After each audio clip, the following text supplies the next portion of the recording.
Hello everyone, welcome to take 5 of my attempt to record this video about the audiobook Bushido Online Friends and Foes, book 2 of the Bushido Online series.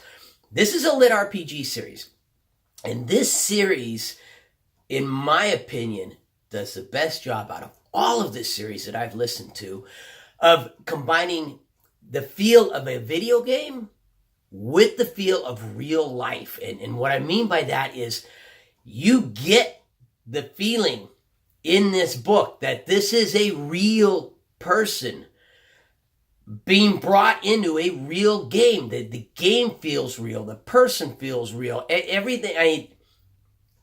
It just, all of the other games, all of the other books, they tend to either feel like you're in a fantasy world and it doesn't have a whole lot to do with the reality that we currently live in, or they don't get that game feel down too well.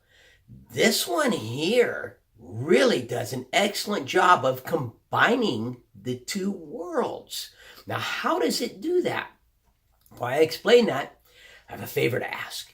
If, like me, you love audiobooks, please subscribe to my channel, turn on notifications, come join me in my audiobook journey.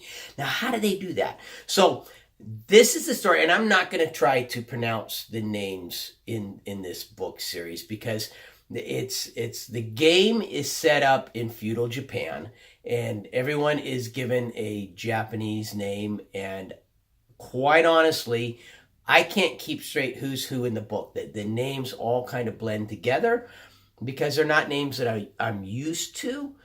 And it did not hurt my ability to follow the story. There were times in the book to where someone would be speaking and it would take me a bit to figure out which character it was, even though their name had been used, because the names all just kind of tended to blend together. So that's just a brief side trail there to let you know I'm not going to try to pronounce the names in the book. I'm sorry, I'm just not that good yet. Back to my original point, though. How do they manage to get this great feel of a game combined with feeling like real life? I mean, there's times when the book almost doesn't feel like a book of fiction. And at the same time, in the game, they've got monsters and magical powers and upgrades and the whole 9 yards. How do they do that? So this is a story of a young man who's an MMA fighter, and he gets blinded. And he's going through depression, and he gets offered an opportunity to get put into this game. Now, he doesn't live in the game. He doesn't get sucked into the game, and all of a sudden the game is his entire life. There are times when he checks out and he goes back to the real world. And he's only allowed a certain amount of time in the game. But when he's in the game, he's fully in the game, and he fully experiences the game. Now, he's never been a game player because he's always been into martial arts and other stuff. And so he doesn't understand gameplay.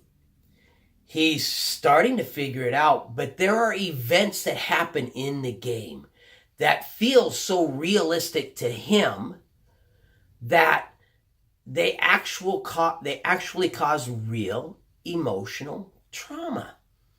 And there are points in the game to where he's like, I hate this game. Why are you doing this to me? I hate what you are doing to me. This isn't fair. This isn't right. You shouldn't be able to treat me this way.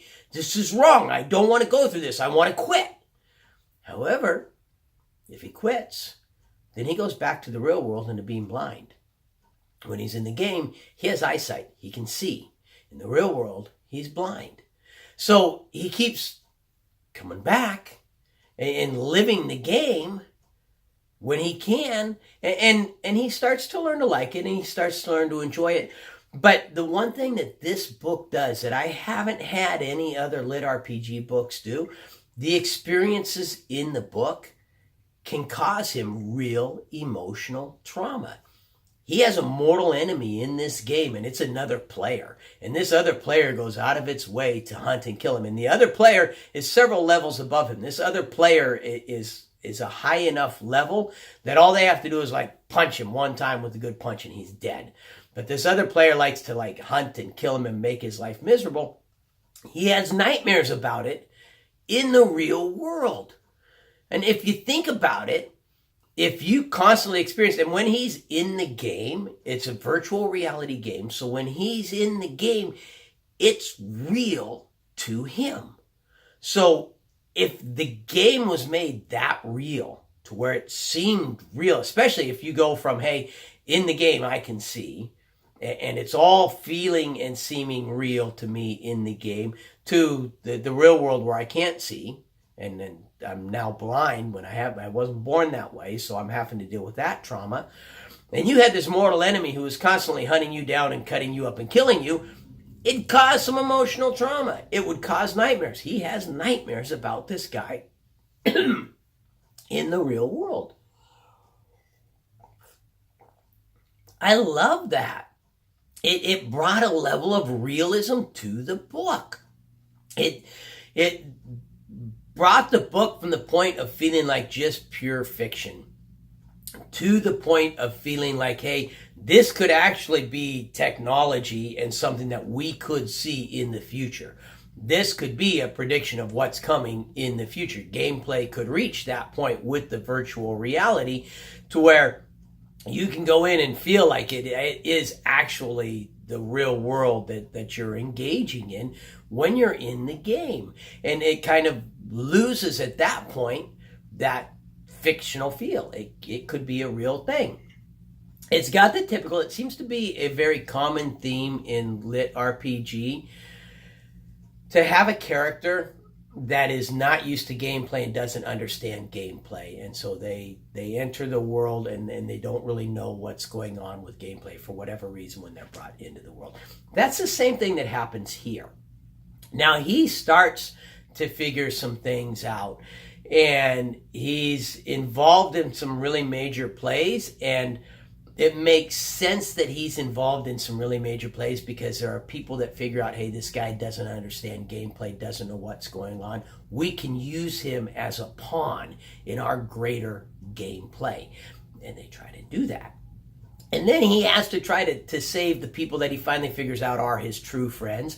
And he does have true friends in this game, and he has to kind of try and save everyone. You get some great battles. You get one spot in the book to where you almost want the guy to give up. He's trapped by the people that are giving him nightmares, and he's just like flat out refusing to give up. He's even been given permission by the people whose quest he's on to give it up, and he's not being stubborn for stubborn's sake. And this is another point where the game gets to feeling, or the book gets to feeling very realistic. He's not being stubborn because he's like, oh, I'm going to be a hero and I'm just not going to quit. No, he's angry, he's frustrated, he's hurt, he's scared, and he's sick and tired of the game messing with his mind. And so he's like, you know what? Screw it. No, I'm not going to do what you want me to do. I'm tired of playing the game your way. I'm going to do this my way, and I don't care how many times you kill me. I don't care. It's not going to work. What you want me to do will not work. And it almost reaches a point where you're like, you're being stupid here. You're just doing the same thing over and over again. You need to either stop and use your head, which has saved you multiple times in this book, or you need to do like's been suggested and just give up and give them what they want. And I won't tell you what he does. You'll have to listen to the book if you want to know. I say that a lot in my videos because while I do give some spoilers away, I try not to give too many away. Narration is spot on. Use the same narrator as the first book, and he does an absolutely great job. There's no language, no adult situations, no anything like that. I would have felt perfectly fine listening to this around my kids. Even though it has now, I will say, if you have children that are too sensitive well, I wouldn't say too sensitive, but if you have children that are very sensitive, I raised 3 boys and they weren't sensitive to anything like that. But there are moments in the book where it borders on the edge of darkness, not because of anything like traumatic or gruesome or anything like that that's going on, but because of the emotions. And I want to say his name is Seiki, but I told you I'm not going to try to pronounce it. But the emotions that the main character are going through bring the book to a point where, you know, if you've got someone who is really sensitive in this, I'm trying to think how to describe this, sensitive to dark moods, sensitive to things like that, then there might be points in this book where, you know, it might set off some emotions within that person. And it does. It is a book that brings out some emotions, because a good bit of the book, well, not a good bit, but compared to other books, a good bit of the book does deal with the emotions that the main character is going through. There's a lot of action. This is not a actionless book. There's a whole lot of action in this book. And it's set in feudal Japan, which none of the other lit RPG books I've listened to yet have been set in feudal Japan. So that's a really nice twist to the lit RPG world. It brings in a whole different style of gameplay. The author can do all different kinds of things within feudal Japan that they don't do in other books like that. I'm really enjoying this series a lot.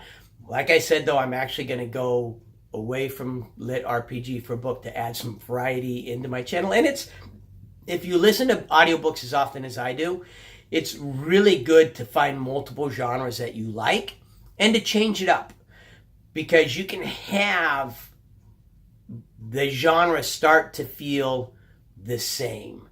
And I'm starting to experience that. That's one of the things with me doing these videos. I start to find, okay, how am I going to talk about this book? How am I going to differentiate this book from the other books in this series that I've listened to?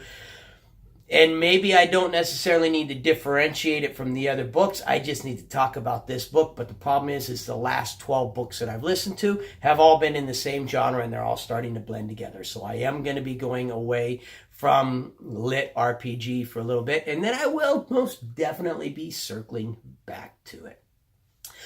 If you like this video, please hit the like button. If you like my channel, subscribe. Turn on notifications. Questions, comments, feedback. It's what the comment section is for. I say this, you know, at least once a week, and I still mess it up.